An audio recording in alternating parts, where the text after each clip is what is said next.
According to the United Nations, more than 24.4 million people require humanitarian assistance to survive in Afghanistan.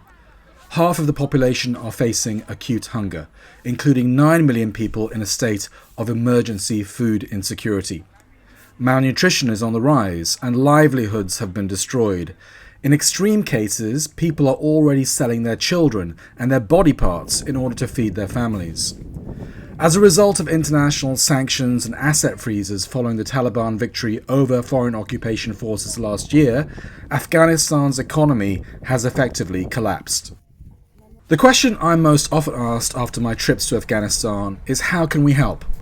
But I'm never sure how to answer that question, as someone who's seen Muslim charities in the past squander donations.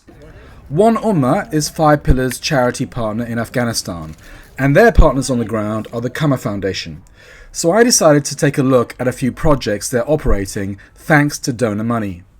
This food distribution in Kabul gave 400 families enough to eat for a month. And apparently food distributions are popular with donors because there's an immediate bang for their buck. Assalamu alaikum everyone. Actually today they have packed 400 packs for Ramadan for 400 families. It's I think will be sufficient for one family for a month. So now they have a distribution for over 400 families today. What's in the bags? Actually they have flour, dates, sugar, oil, the basic necessities for a month because of the poverty and all these things in Afghanistan. These are emergency packed for needy families. How bad is the poverty here? Actually, I think the recent survey, it's around 90%.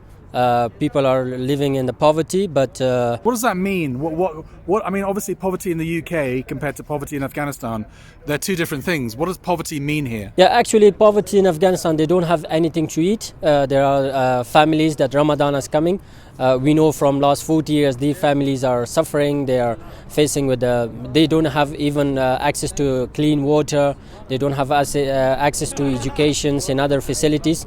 So that's the main thing. Ramadan is a main challenge for them, especially people that are living in Kabul, in cities.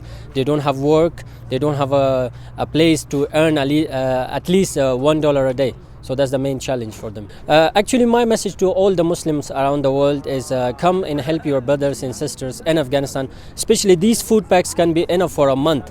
But we need something long-term projects. We need something to support them. We need to make a small factory for them. The businessmen, Muslim businessmen that they can come. We have a lot of opportunity in Afghanistan. They can come and invest in Afghanistan where they can at least enable some families and these poor families where work for them. They can earn some money, and for long-term, it's good for them. But these are good emergency packs. But I ask all the Muslims around the world who are watching this, Muslims in the UK, come and start the projects that are sustainable solutions, the projects that these families can have at least some income on a monthly basis. This boy told me that he was the only breadwinner in the family. His father was dead. He was an orphan, so he was the leader of a family at this young age. He thanked all the donors for providing for his family just before Ramadan. This man told me that Afghanistan had been suffering from 40 years of war. So everyone was in financial difficulties. 80% of Afghan people were below the poverty line. There were widows, orphans. So the help provided today was very important. It was enough for a month. He said he was grateful to all the donors. May Allah reward them, and may this continue into the future. And he asked for help so that Afghanistan could rebuild its own society. This lady said she was going through a difficult time financially and that she was grateful for help. She said she was going through lots of problems at home. The rent was 10,000 Afghanis per month. She had someone who was unwell at home, and she'd recently lost a close relative.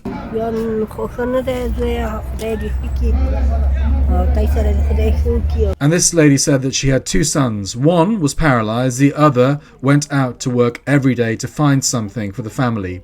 Rent was 3,500 Afghanis per month and she struggled to pay it. Life was difficult, electricity bills are high, and she was struggling.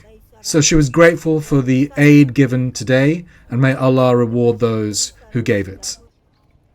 My next stop was a village in the mountains above Kabul. The communities here had no access to water, but have since been transformed by the gift of water wells. Assalamu alaikum wa rahmatullahi wa barakatuh, brothers and sisters. It's Roshan Muhammed Salih here, the heir of 5 pillars.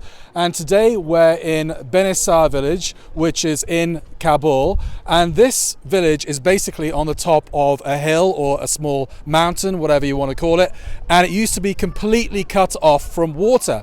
But as you can see behind me, a well has been built by the QAMAR Foundation, a charity. And now the people around here, around 3,000 of them who live in this area, they suddenly have access to water, and that has literally transformed their lives in that water is life.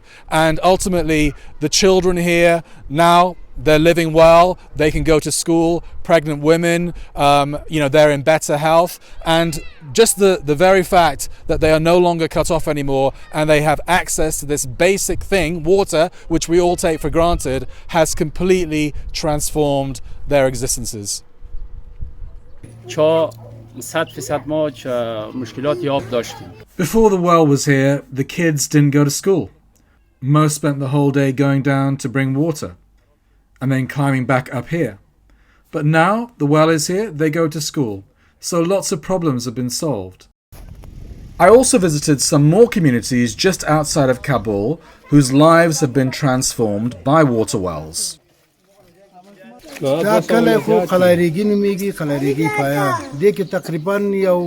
had lots of difficulties before the water wells. The children had to go to fetch the water, they would miss school. But now with the well, we're very happy. May whoever gave this well to us have a great reward with Allah. These children are so happy now. They had to go so far to fetch water. Now the well is close. We can do wudu before we go to pray in the mosque. This village is Kalai Rigi. There are about 200 houses here, so 2,000 people use this well. It solved their problems thanks to the QAMAR Foundation. We're simple people. We look after the land, we grow our crops. We do labor work. We look after the animals. We help each other. And we're happy about the Islamic Emirate also. But people are jobless. They need help. So we need NGOs to come in and provide help. So the Islamic Emirate should give them safe passage so they can come quickly. We're here in Kabul province in the Karabakh area. Yes, we have lots of difficulties. Education difficulties, financial difficulties, the road, electricity, water. The most important thing is water. Now we have the well, which is only a few yards away. The children and the women don't have to go and fetch the water. The men are busy working here, working in markets, looking after the land. Some of the wells had dried up, and so we had difficulty growing crops.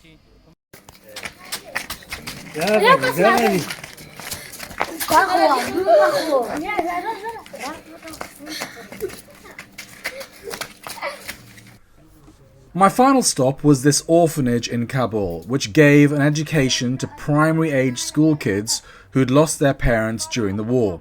Many of them would have been begging on the streets if it weren't for this orphanage.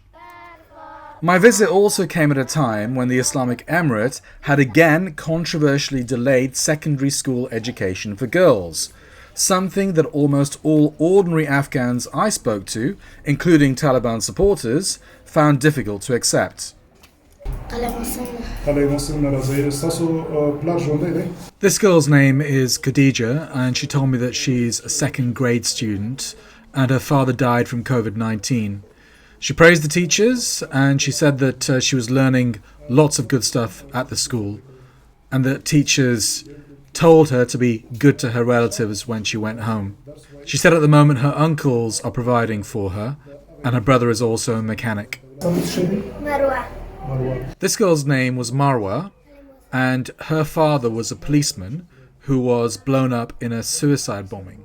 But she says that she's happy at school, and the school provide her with transport from her home to the school, and also with stationery and other equipment. This boy's name is Gul Nawab, and he told me he's a 5th grade student, and his situation at home isn't good. His father's currently at home, but the school is teaching him English, computer studies, Pashto, science and Islam. And this boy's name was Ruhollah, a 5th grade student whose father had died in Bagram prison. And again, he praised the school. He said he was learning English, Pashto, maths and Quran. The YAQEEN Institute started in 2001, and we have 3 branches now, in Kabul, which is where we're based, in Parwan province, and in Kandahar. We focus on science and technology and also Islamic education. We also have a hostel for orphans, and we give them all the facilities. We provide them with stationery and everything needed, equipment for study. This school does change lives. We have a proper system here, and it's impacting very well. And girls should not be stopped from studying. If that happens, it will have a huge impact on society. It will be a disaster. Islam does not prohibit this. It does not say that we should stop girls from studying. Girls are hugely important for society. The children have different ambitions. Some want to be doctors, some want to be economists, some want to be engineers. My message to donors is please don't stop. Please continue to support us, because if you don't, millions in this country will be away from education, and that will have a huge impact in the future.